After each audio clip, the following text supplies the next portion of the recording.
नमस्कार दोस्तों, मैं सीताराम शर्मा हिंदी एंड संस्कृत क्लासेज में आपका स्वागत है। आज हम आपको हिंदी व्याकरण में समास पढ़ाएंगे। तो समास है कर्मधारय समास। दोस्तों, कर्मधारय समास बहुत ही आसान है। कर्मधारय समास में हमेशा कहीं पर भी विशेषण विशेष उपमा उपमेय का बोध किया जाता है, वहां हमेशा कर्मधारय समास होता है। ध्यान दीजिए, यानी जिस पद में पहला या तो विशेषण शब्द रहेगा या विशेष रहता है या उपमा रहता है या उपमेय रहता है, वहां हमेशा कर्मधारय समास होता है। और विग्रह करने पर हमेशा जो विशेषण विशेष होता है वहां पर तो जो शब्द का प्रयोग करते हैं विग्रह करने पर, ये भी आपको हमेशा ध्यान देना। और हमेशा उपमा और उपमेय जहां पर आता है वहां विग्रह करने पर सा से सी या रूपी और सम का प्रयोग किया जाता है। यानी जैसा, जैसी, जैसे, रूपी या समान या सम आदि शब्दों का प्रयोग किया जाता है। अब यहां देख दीजिए, विशेषण का अर्थ होता है गुण। यानी विशेषण क्या होता है? गुण होता है। कोई भी गुण हो, चाहे अवगुण हो, चाहे रूप हो, चाहे रंग हो, चाहे स्वाद हो, चाहे स्वभाव हो, वो सारे विशेषण में आ जाते हैं, गुण में आ जाते हैं। और विशेष होता है संज्ञा। कंपटीशन एग्जाम में ऐसे भी पूछ लिया जाता है कि निम्न शब्द में विशेषण विशेष व उपमा उपमेय बताइए। उपमा का अर्थ होता है तुलना। तुलना यानी जो चीज नहीं होती वो हम दूसरे से तुलना करते हैं, उसे कहते हैं उपमा। और उपमेय होती है संज्ञा। संज्ञा क्या होती है? किसी वस्तु, व्यक्ति, स्थान के नाम के बारे में बताया जाता है, वह होता है संज्ञा।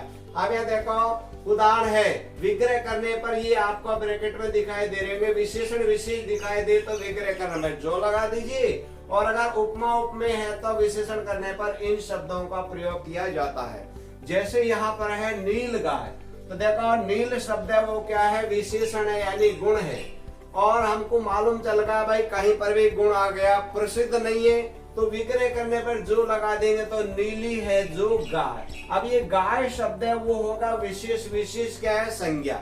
अब यहाँ पर ऐसे पूछ ले जाता है भाई नील गाय में विशेषण विशेष छांटे, तो नील शब्द है वो तो हो गया विशेषण, और गाय शब्द है वो होगा विशेष।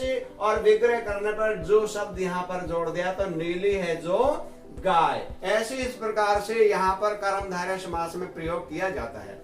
आगे वाला है कुमार्ग, यानी कु का अर्थ होता है बुरा। बुरा है जो मार्ग, तो यानी कु शब्द है वो क्या है? विशेषण है, यानी गुण है या अवगुण है। और विशेष है वो संज्ञा है। संज्ञा क्या? मार्ग है, यानी रास्ता है। तो बुरा है जो मार्ग, विग्रह करने पर जो शब्द का प्रयोग हो गया तो ये पहचान हो जाती है। अगर विग्रह आ जाता है कंपटीशन एग्जाम में तो इनके माध्यम से तो पहचान हो जाती है, और इनके माध्यम से ये जानकारी मिल जाती है भाई ये शब्दों का प्रयोग कहाँ होता है? भाई कर्मधारय में होता है। और ये भी पूछ ले जाएगा भाई विशेषण विशेष है या उपमा उपमेय, तो इनके माध्यम से पहचान हो जाती है। आगे वाला उदाहरण है सुकन्या। सु का अर्थ होता है सुंदर, तो सुंदर क्या है? विशेषण है, गुण है। और कन्या है वो संज्ञा है। तो ऐसे इस प्रकार से देखो यहाँ पर आएगा सु। दोस्तों, मैंने आपको बताया था जो पिछली वाली वीडियो है उसमें कि कर्मधारय समास में केवल इन उपसर्गों का प्रयोग किया जाता है, कु, सु, का और दुस। इन उपसर्गों का प्रयोग कर्मधारय में किया जाता है। इन उपसर्गों का प्रयोग अव्यवहार समास में कभी भी नहीं किया जाता। क्यों? कि इन उपसर्गों में विशेषण शब्द है, गुण है या अवगुण है, इस कारण से कर्मधारय समास में आ जाते हैं। बस इतनी छोटी छोटी बातें हैं, उनको आप याद रखेंगे तो कंपटीशन एग्जाम में हमेशा सफलता मिल जाएगी। अब यहाँ देखो, सु का अर्थ होता है सुंदर, और कन्या के बारे में बताया गया सुंदर है जो कन्या। अब इसमें कौन सा वाला है? विशेषण विशेष वाला ग्रुप है, यानी विग्रह करने पर जो शब्द का प्रयोग कर दिया गया। आगे आ गया का पुरुष।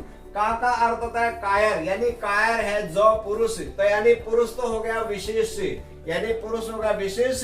और कायर जो ये क्या हो गया? कायर यानी गुण हो गया। तो ऐसे इस प्रकार से का अर्थ होता है कायर। कायर है जो पुरुष, तो यहाँ पर विग्रह करने पर कौन सा शब्द आया? जो का प्रयोग आ गया। आगे वाला उदाहरण है चरण कमल। अब ध्यान दीजिए, यहाँ पर देखो चरण जो शब्द है वो वाला शब्द तो हो जाएगा, यानी संज्ञा है, उपमेय है। और कमल है वो हो गया उपमा। क्योंकि कमल रूपी चरण, यहाँ पर जो पैर है उनकी तुलना किससे की गई है? कमल से की गई। तो ऐसे इस प्रकार से शब्दों का प्रयोग किया जाता है, वो हो गया उपमा और उपमेय। अब यहाँ देखो, यानी या तो रूपी लिख दो, इसको सासे से लिखेंगे तो ऐसे भी लिख देंगे, कमल जैसे चरण भी लिख देंगे, या कमल समान चरण भी लिख देंगे। तो विग्रह करने पर हमेशा इनका प्रयोग किया जाता है। अब देखो, जैसे आ जाता है देह लता। अब यहाँ पर आपसे ऐसे पूछ लिया जाएगा, भाई इसमें विशेषण विशेष है या उपमा उपमेय है? तो देखो, किसी प्रकार के कोई गुण शब्द नहीं आया। क्यों? यानी इस वाले में पहला गुण शब्द आ गया था, ये सारे गुण वाले शब्द आ गया था। लेकिन इसमें क्या हो गया भाई? तुलना की गई। तो तुलना कहाँ होती है? यानी उपमा है, तो यानी देह लता। तो लता रूपी शरीर है, तो जो देह शब्द है वो तो हो गया उपमेय, हो गया संज्ञा, और जो लता शब्द है वो वाला हो गया उपमा, क्योंकि लता से तुलना की गई है। किसकी की गई है? शरीर की। भाई शरीर कैसा है? लता रूपी। तो ऐसे इस प्रकार से शब्दों का प्रयोग करने की वजह से ये हमेशा कर्मधारय समास से दूसरे से तुलना की। आगे वाला उदाहरण है कच्ची कली। अब ध्यान दीजिए, ये भी यानी कच्ची कली। भाई कली कैसी है? भाई कच्ची है। तो ये बताओ, गुण है तुलना है? भाई ये गुण का प्रयोग किया गया है, तो गुण होते विग्रह करने में जो का प्रयोग कर दिया जाता है। तो देखो, कच्ची है जो कली, जो कच्ची शब्द है वो तो हो गया विशेषण, और विशेष है वो हो गया कली। तो विग्रह करने पर हमेशा जो शब्द का प्रयोग किया जाता है। आगे वाला उदाहरण है गजगामनी। अब बताओ, आपसे ऐसे पूछ ले जाएगा, भाई गजगामनी जो शब्द है उसमें विशेषण विशेष है या उपमा उपमेय है? तो इसमें किसी प्रकार के कोई गुणों का प्रयोग नहीं हुआ। गज क्या होता है? हाथी। गामनी यानी चलने वाली, तो हाथी जैसी चाल। तो इसमें तुलना होगी, तो यानी तुलना होगी किसकी हुई? संज्ञा की है। ध्यान दो, ये जो चाल है वो शब्द है, वो वाला तो हो गया यानी संज्ञा है, और हाथी से तुलना की गई। भाई इसकी चाल कैसे? हाथी जैसी। जैसे बोल देते मृग नैनी, तो यानी जो नेत्र वो कैसे? मृग जैसे। अब बताओ, कोई मृग की थोड़ी लगाए नेत्र, लेकिन दूसरे से तुलना की जाती है। अब यहाँ पर देखो, आगे वाला उदाहरण है ये वचनामृतम। देखो, वचन कैसे है? अमृत रूपी वचन है। इसको ऐसे भी लिख सकते हैं, अमृत जैसे वचन है, और अमृत समान वचन है। कैसे भी विग्रह करने पर लिख देते हैं। तो ये भी तुलना की गई, भाई इनके जो वचन है वो कैसे है? अमृत जैसे हैं। तो यानी अमृत शब्द है वो तो हो गया उपमा, और जो वचन शब्द है वो हो गया उपमेय। तो आदि इन शब्दों का प्रयोग करने की वजह से, और इसमें यानी उपमा और उपमेय का बोध हुआ है, इस कारण से इसमें कर्मधारय समास का प्रयोग किया गया है। आगे वाला उदाहरण है चंद्रमुखी। यहाँ देखो, चंद्र आ गया और मुख आ गया। कितने पद है? दो हैं। दोनों को आपस में जोड़ दिए गए तो ये समास बन गया। इसका विग्रह किया तो चंद्रमा के समान मुख। अब यहाँ पर आपसे ऐसे पूछ लिया जाएगा, भाई इसमें विशेषण विशेष या उपमा उपमेय है, तो इसमें किसी प्रकार का गुण तो है ही नहीं। तो इसका मतलब ये हो गया, अब भाई इसमें उपमा उपमेय है। अब ध्यान दीजिए, यानी मुख्य शब्द है वो वाला तो हो गया उपमेय, और जो चंद्रमा है वो हो गया उपमा। तो इसमें तुलना की गई, भाई चंद्रमा के समान मुख, यानी दूसरे से तुलना जहां पर कर दी जाती है वो हमेशा कर्मधारय समास होता है। दोस्तों, अगर कर्मधारय समास नहीं होता तो एक दूसरे के लोगों की विशेषता और तुलना नहीं होती। जैसे एक छोटा सा आपको उदाहरण दे देते, कोई चीज वैसी नहीं है लेकिन दूसरे से तुलना की जाती है तो सामने वाला व्यक्ति बहुत जल्दी प्रसन्न हो जाता है, खुश हो जाता है। जैसे एक छोटा सा उदाहरण आपको दे रहा हूँ, जैसे मान लीजिए आपने संगीत खूब सुन रखा है और उस संगीत को ऐसे को तेरी चाल है नागिन जैसी, तो देखो उसकी जो चाल है वो नागिन जैसी थोड़ी है। अगर नागिन जैसी होती तो खा जाती। अगर और सारे के सारे जो लोग हैं उस गाने को बहुत मधुर ध्वनि से सुनते रहते हैं, आनंद की अनुभूति होती है। अगर इसी गाने को ऐसे जोड़ दिया जाए तेरी चाल है गधी जैसी, तो मेरे दोस्तों कोई नहीं सुनेगा। क्यों? अब दूसरे से तुलना करने की वजह से सामने वाला संतुष्ट हो जाता है। एक जैसे छोटा सा उदाहरण है, यानी मान लीजिए जैसे आ जाता है भाई चंद्रमुखी। मान लो अपन किसी लड़की को या लड़के को देखने के लिए गए, अब वहाँ फोटो नहीं है। अब देखो अपन देख के आए तो सामने वाले माता है, पिता है, भाई है, बहन है, वो पूछेंगे भाई कैसा था लड़का, कैसी थी लड़की।